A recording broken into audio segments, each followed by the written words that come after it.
Hi guys, this is Sadik from Debugging.com, and in this video, we'll show you how to flash the latest Pixel Experience ROM based on Android 14 onto Poco F5. So please take a backup of all the data on your phone and then let's get started. So one more thing, as of now, this is an unofficial ROM, it's not official, so you might come across a few bugs and issues. As soon as the ROM goes official, I'll make a new video, but at the time of recording, this ROM is unofficial, so keep this point in mind while flashing the ROM. On that note, let's get started. First off, you will have to get hold of Android SDK platform tools. So get it from my guide and extract them onto your PC. You could extract them anywhere you want. In my case, I've done the extraction in C drive, and these are the files for platform tools. Once that is done, you will now have to enable USB debugging and OEM unlocking. USB debugging is required for ADB commands, whereas OEM unlocking is required to unlock the bootloader on your phone. So let's now carry out both this task. For that, head over to the settings menu on your phone. From settings menu, go to about phone and tap on MIUI version 7 times. You will get a prompt that you are now a developer.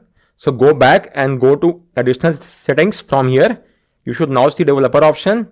Go there and enable the toggle next to OEM unlocking as well as USB debugging. You will now get a prompt on your phone.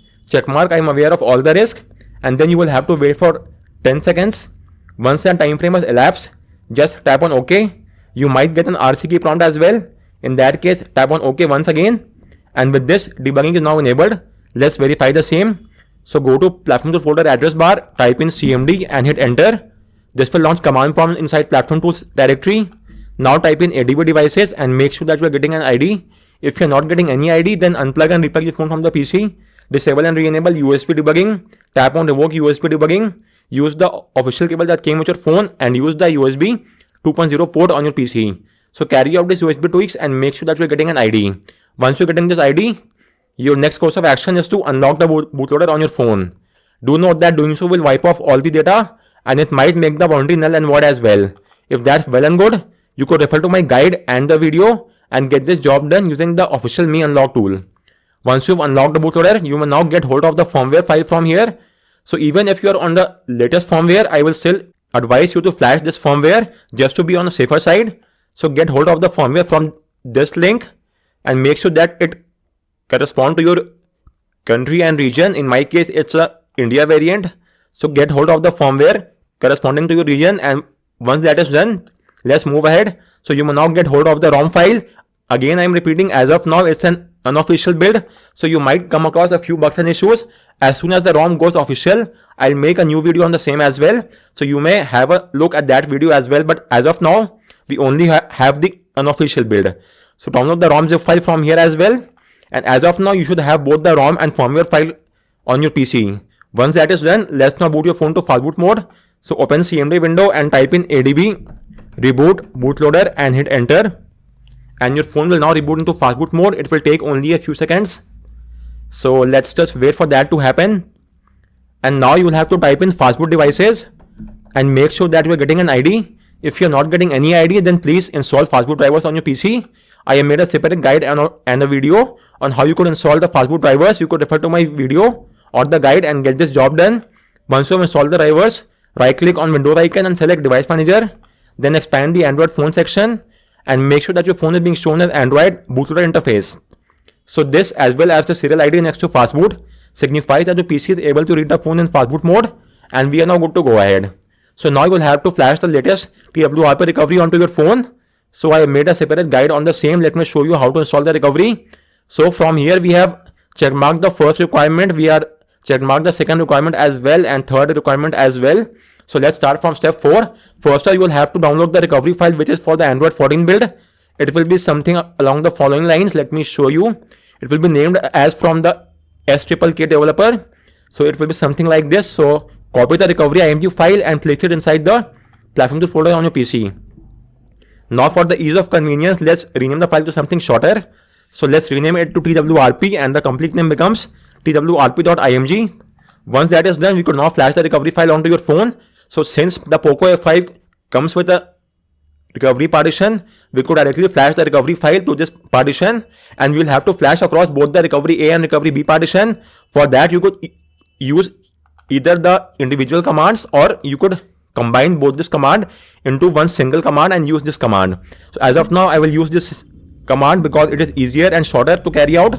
So simply copy this command and paste it in the CMD window and hit enter. It will now flash the TWRP recovery across both the recovery A and B slot. Once that is done, let's now verify the same. So type in fastboot, reboot, recovery and hit enter. And your phone should now reboot into the TWRP recovery. It will take only a few seconds for that to happen. So let's verify the same. And as you could see, we are now inside the recovery. So with this, we have flashed the recovery successfully. If you are having any issues with this command, you may also use these two commands to get the job done. Anyways, moving on. Now your first course of action is to do a format data.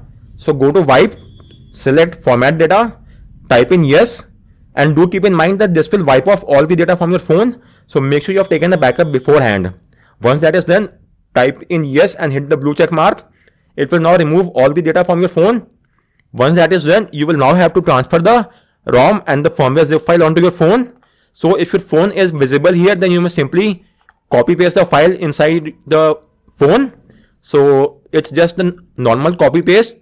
So let me show you. Just you have to copy the ROM file and paste it here. But in case your phone is not visible on your PC, then in that case you could use the ADB push command as well.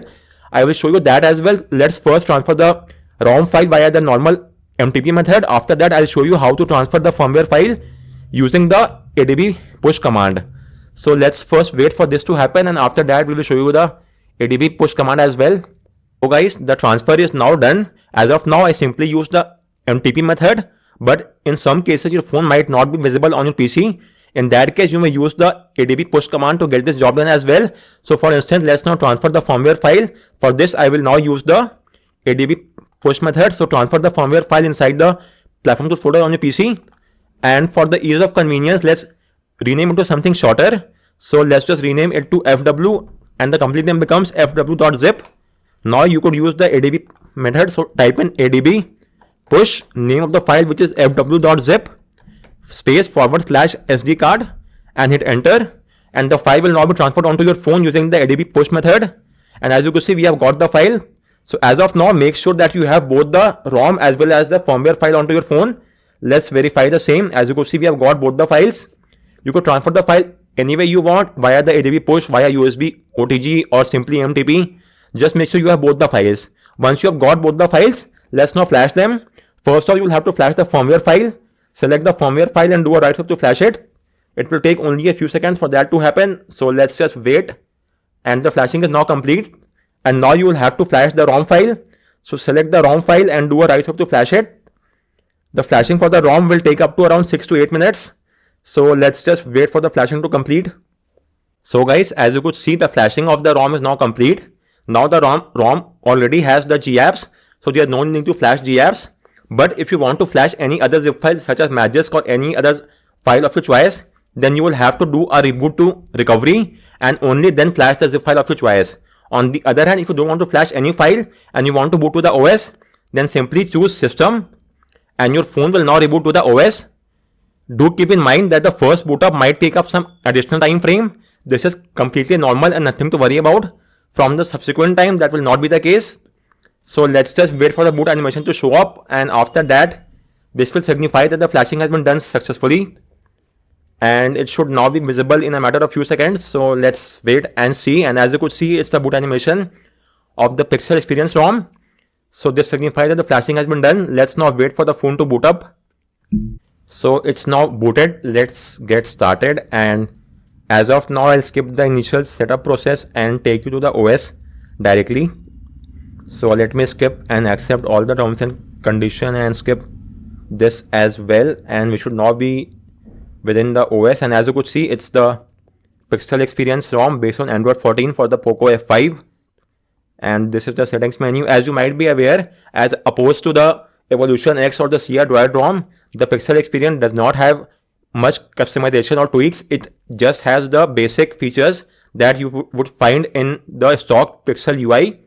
So for instance, if you go to the wallpaper section, and from here you may select the wallpaper and style, and then you may implement these lock screen clock styles. For instance, let's choose this one, and let me now lock the phone, and as you could see, it will now be visible. So if you have a notification on the lock screen, then the clock will be shown at the top left. So you should swipe the notification away, and with this you would now see the lock screen in the center of the display. Apart from that, you may change the clock color and size as well from here, and while you are doing so, the system UI might undergo a refresh. This is completely normal and nothing to worry about. Apart from that, you may also change the clock size as well and carry out a few other tweaks. Then there's the home screen. On the home screen, you may enable the theme icon, and as you could see, it's implemented.